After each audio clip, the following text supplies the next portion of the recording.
Wife cheated, so I decided to leave her on our anniversary.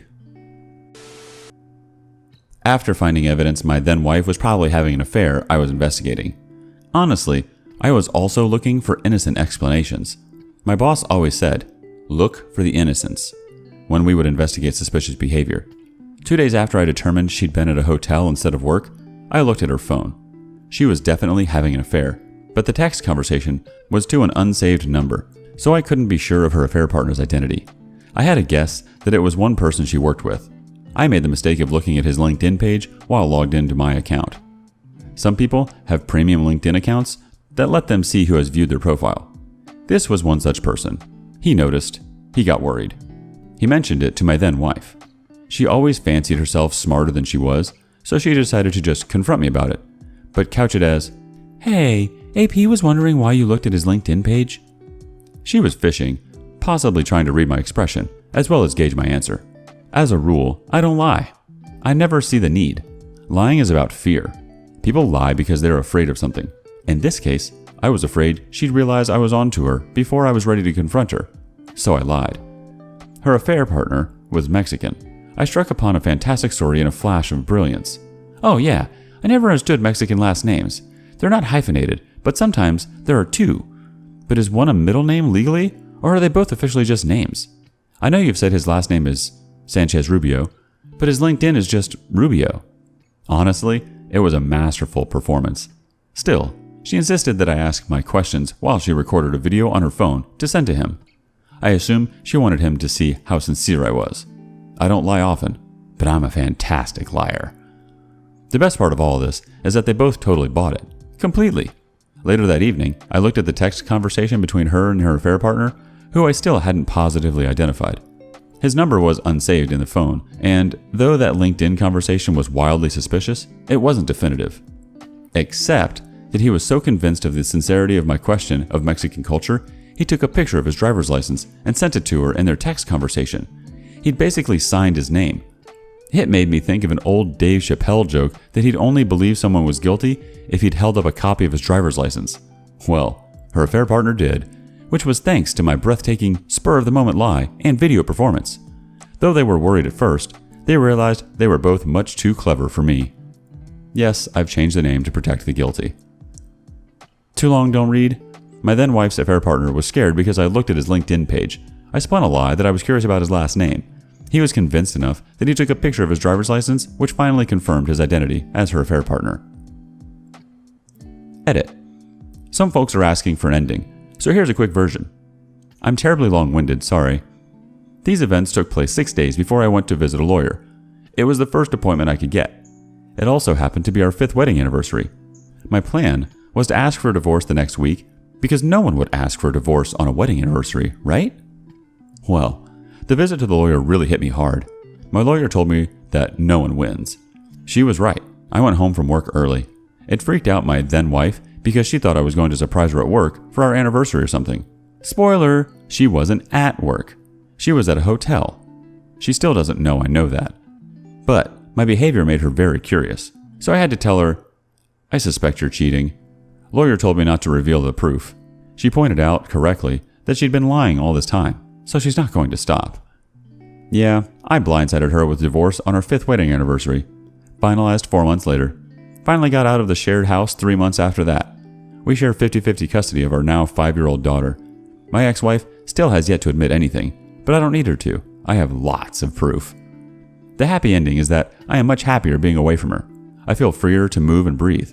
She used to complain about even my breathing. I can do crazy things for my daughter, like paint an entire wall in rainbow colors and build her a castle. See my previous posts. I will be posting later on my zany Halloween decorations. Freedom! Side note, I later discovered that her affair partner's phone number wasn't unsaved. She just wanted it to appear that way. When she saved his phone number in her phone, she hadn't used a name, but had saved it as another, different phone number. It was reasonably clever, but she neglected to save it as the phone would have displayed it. In the US, you can write out 10-digit phone numbers as 12345678890 or, with the parentheses, 12345678890. Her phone would have displayed a truly unsaved number with parentheses. She used dashes. Admittedly, I didn't notice immediately. However, The whole game falls apart when you have long text conversations with an unsaved number. That's just weird. Alright, let's check in with some community comments. Terser78 says, "You're a great father. I'm glad you've learned to coexist with an ex who is that narcissistic for your child's sake." OP's response, "Thank you. I really try. I so badly wanted to fight for more custody, but I wouldn't have gotten 100%, which takes a lot. I ultimately chose to compromise so I could coexist with her for the sake of our daughter. I also thought my daughter would want time with her mother, even if I selfishly wanted her all to myself. I worry for my daughter, though, that she'll be hurt when she discovers her mother's narcissistic tendencies. I wish I could spare her that." Wasted My Life 13 has a quick comment. "I'm curious why she would think it isn't suspicious to record your response for him. What the hell?" OP's response, "She really thought she was slick. The arrogant never think anyone can see through their lies. Her lies made me laugh, though, at how transparent they were. She'd call me to tell me she's on her way home, so I'd ask where she was, honestly trying to time it for dinner, etc. She'd tell me, 'I'm just passing Target.' Yeah, that Target isn't on her route home, so either she's lying about where she is or where she was. That lie was ridiculous because I knew where Target was, and she clearly didn't." And a comment from Trailblazers79. "What you said about your ex is just another reminder that cheaters are so similar, all playing from the same book. Like yours, my ex would never admit to cheating, even with a ton of evidence. And cheaters find things so small and stupid to get annoyed about to justify their cheating to themselves. You mentioned your ex complaining about your breathing. My ex always complained about my chewing. Didn't matter if I was eating something like applesauce or cottage cheese. I was chewing too loudly, even if I wasn't chewing." And our last comment from Player No More. "I don't agree with your lawyer that nobody wins in your divorce. In most places, 10 years of marriage triggers a whole different set of outcomes. Getting divorced after 5 years is way better than 10 or 20 years. You have a whole lot of assets to split. Personally, I'd put stipulations in the custody agreement about introducing romantic interest to your child, if you are allowed to ask for no sleepovers when the child is in custody. I would use these stipulations to negotiate a more favorable settlement." The OP's final response, "She'd complain about chewing too. Little bites was her mantra. I asked friends if they thought I was a loud chewer. They looked at me like I was crazy. I'm glad we're both free to chew as loud as we want." Alright, do we have time for one more? Let me check with the office. Yep, okay, we got time for one quick one. "Wife cheated, need help." Well, this ought to be good. "Hello all. I'm a 39 male, married to wife, 37 female, for 12 years, together for 14 years total. We have 2 kids, 12 and 11. In 2016, I was deployed for 9 months. Halfway through my deployment, she started to become distant. I had Wi-Fi access, so I was able to talk to her and the kids on the regular. About a month before I came home, she said she wanted to separate because she had to figure herself out. Before I left, I didn't think there were any problems that serious besides the regular marriage fussing. Fast forward to January 2017. I come home to my stuff in a car, and she had moved out of base housing into her own apartment.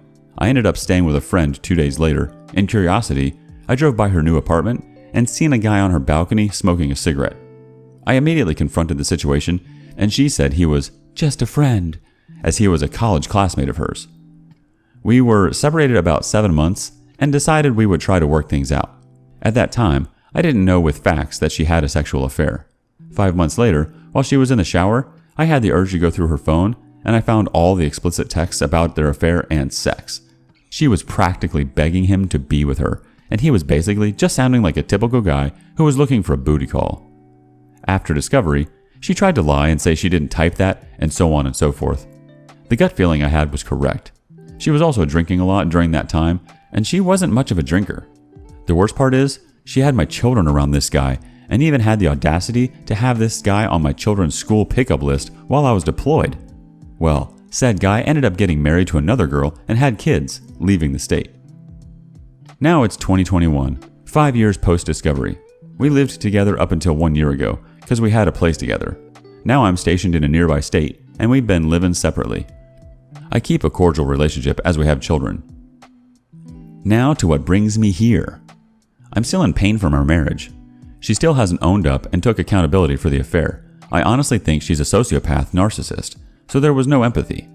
She states she doesn't want to get divorced, but she is showing absolutely no effort in making the marriage improve. We are basically living two separate lives now. I'm just having a tough time letting go. I haven't dated or had any sexual contact with anyone while separated. Any advice would be greatly appreciated. FYI, I did talk to a lawyer already, and I'm looking at a hefty bill that I can't afford. But wait, there's an update. I know exactly what I need to do. The whole shock and awe phase is over, and I'm back to normal self. Just was looking for the why, like anyone else who gets cheated on. Why would they throw their family away? It's funny, because the affair partner only used her, left her, and moved on with his new wife and kids, which I feel sorry, and I did reach out to her to tell her as well. She apologized to him for throwing herself on him and basically professing love to him. Affair fog. And can't even apologize to me when I was the one there through the hard times, kids, etc. It's just disheartening. Did I mention this is my second divorce, as my first wife cheated on me when I was in Iraq in 2003? Man, I sure do pick 'em.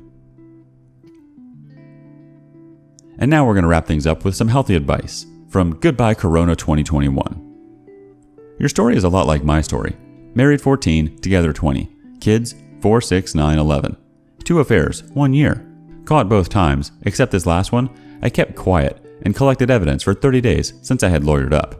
Fast forward, we both signed a separation agreement, 50-50 custody, and all that good stuff. She moved out of the house to an apartment, and I stayed in the house with the kids. She was given the option to stay, and I leave. 7 months into this, my soon-to-be ex-wife has taken zero accountability and responsibility for what she has done and did. I am not perfect, but I took responsibility for where I went wrong. At this point, I have come to terms to accept the fact that because I cannot make her take responsibility or accountability. Narcissists have a hard time admitting fault, and I suspect your narcissist is the same as mine. To this day, she tries to give me a hard time about everything, and makes it seem as the reason for the affair was my fault. Ribbon with 2 stars. A little military humor. Anyways, dude, just like in the service, you can only be responsible for your own actions. In this particular case, you have to look deep inside you, make any necessary corrections about yourself, salute smartly, and carry on with your life. For a while, I expected my narcissist to come to terms with the crap storm she caused, but that never happened, and it was doing me more harm than good. Until one day I said and came to terms with my new reality. It's not an easy thing to do, and it sucks. We won't be the first or last to be in this situation, but we can get up, dust ourselves off, and move on. P.S. If you are still in the service, you can go see legal. They can draft up papers for you. Also, depending on the state you are in, there are draft separation papers you can draft on your own. It gets complex, and lawyers are needed when you can't come to terms with what each of you want. I lawyered up because I have significant assets, and I didn't want her to take me to the mattress, and I used the infidelity clause on her where she could not ask for alimony. You can message me if you want more details.